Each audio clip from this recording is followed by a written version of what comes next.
Hey YouTube, so I'm just coming back on the platform, and I am coming back on in response to a news article that I saw today.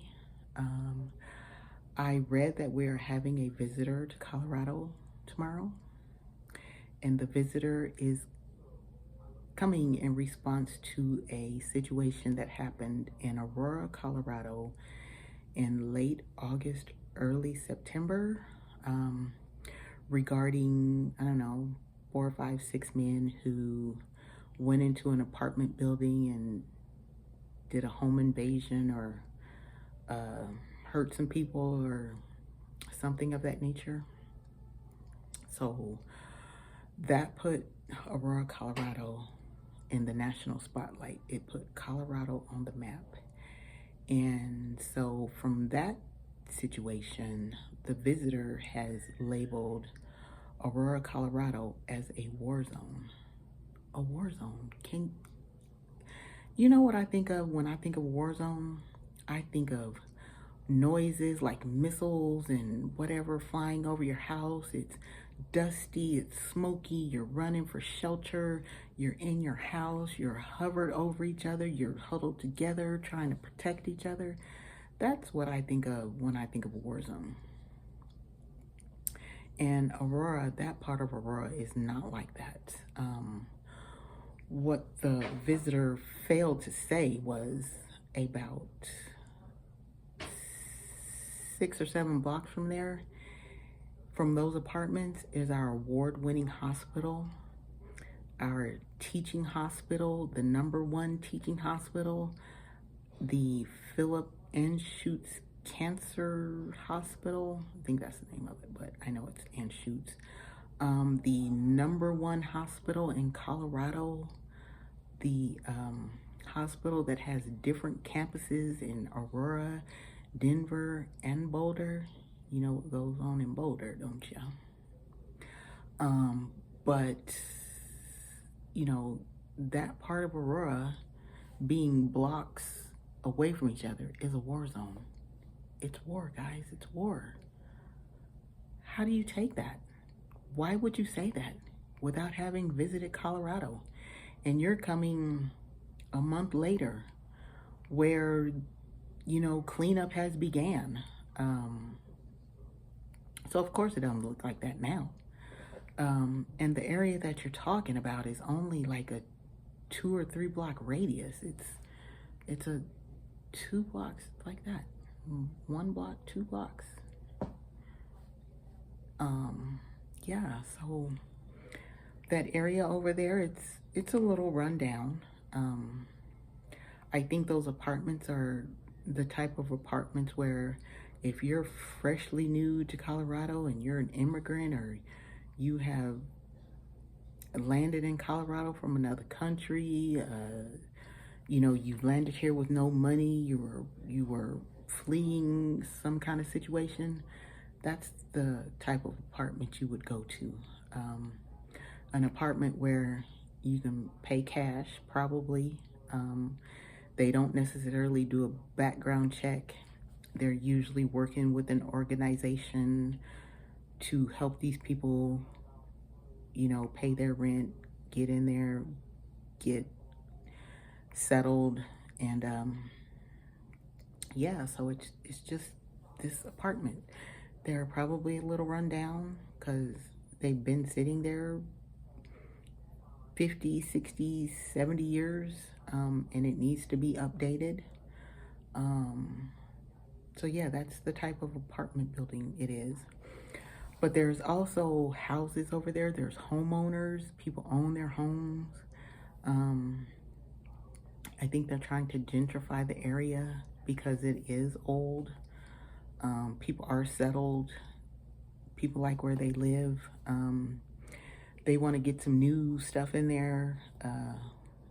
They want to buy those people out of their properties in order to build newer houses. Like, those houses are flat, like they sit flat, and people want to go in there and build houses that, you know, sit like this. your house would be the oddball looking house on the block because, you know, it has like 4 rooms and 2 bathrooms, split level house, or 2 or 3 levels. Whereas those other houses, they're maybe 2 level, maybe even a level. They got 2 bathrooms, or I'm sorry, 2 bedrooms and a bath, maybe 3 bedrooms and a bath. They're little, but they're comfortable for those people. So to say that Aurora is a war zone is a straight out lie. The rally where the visitor is gonna hold his whatever, I don't know where that place is. Like I said, I know Aurora really well, and I have no idea where that place is. I think I have an idea, and it's miles from the apartment situation, nowhere near close. So I guess the visitor's gonna come in and try to wave the magic wand, and bam, we're gonna turn this into a non-war zone. We're gonna turn this into a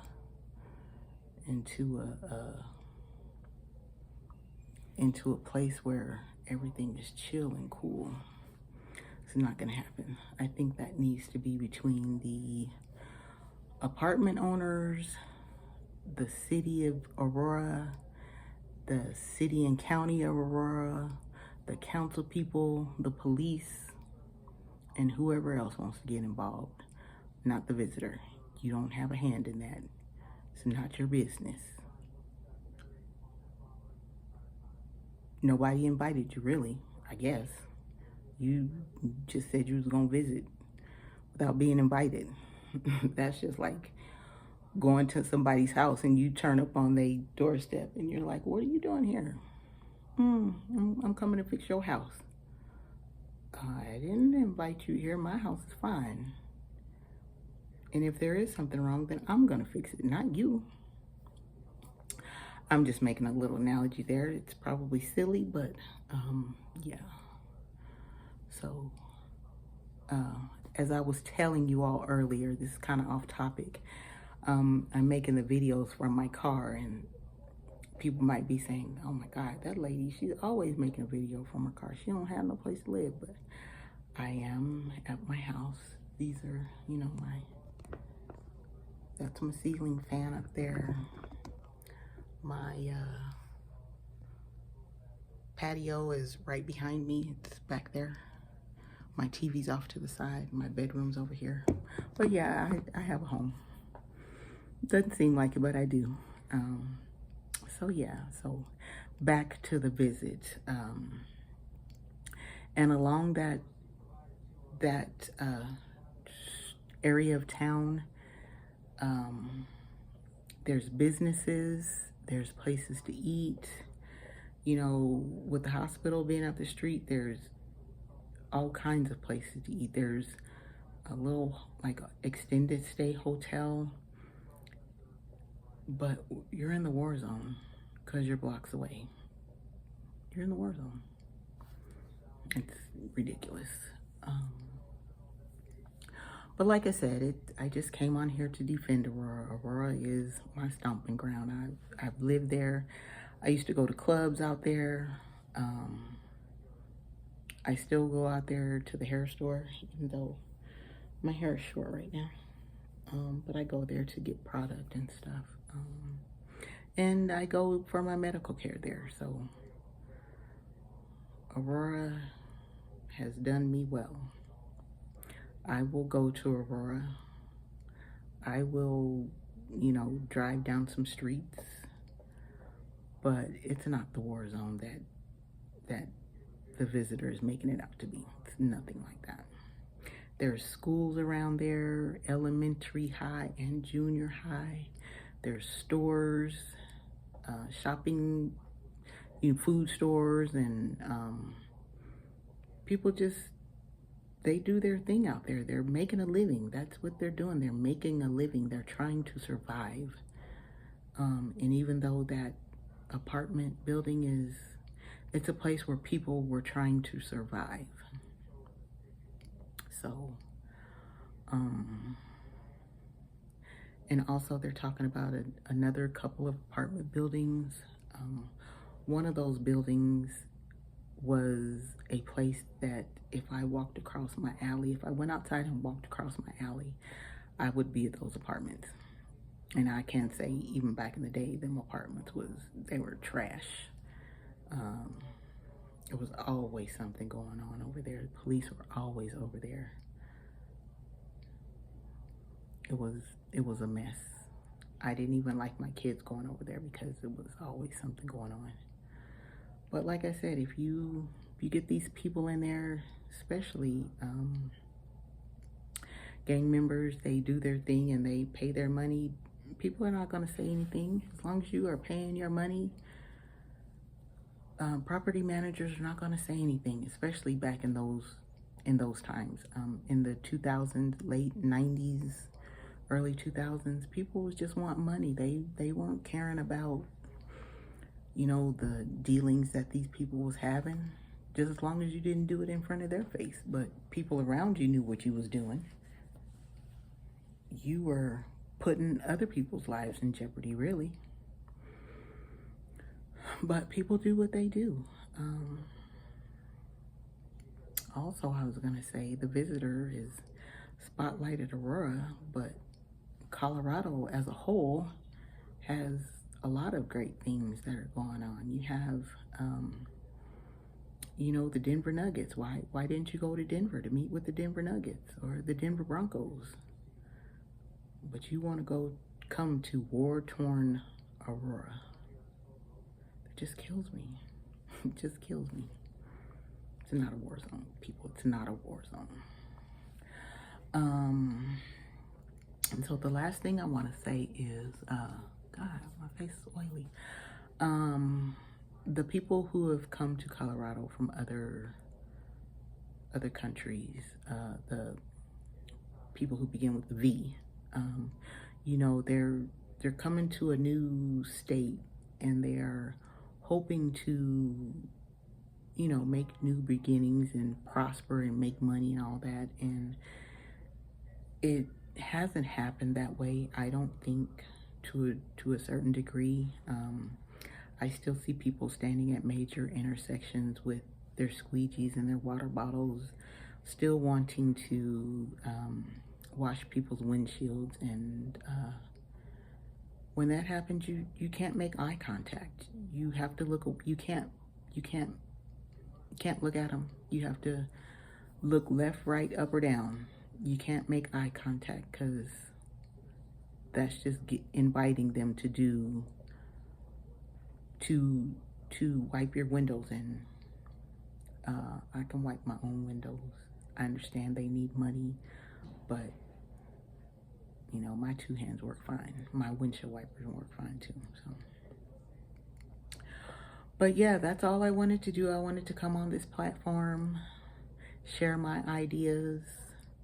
Maybe we can talk a little bit after the visit. And I don't want my channel to be political or about race, religion, or money. I think that's the three things. I don't want my channel to be about about those things. I think that we can talk about some things and we can agree to disagree, but I'm not gonna come and specifically say or call anybody by name. There's something going on the other side of the wall. Or, you know, mention anybody by name. That's not, this is my channel. So we're not gonna do that. I will say vote. You gotta vote. And that's all I'm gonna say. But I thank y'all for listening, and we will talk again. I'll see y'all later. Remember, it costs nothing to be kind, and see y'all later. Bye.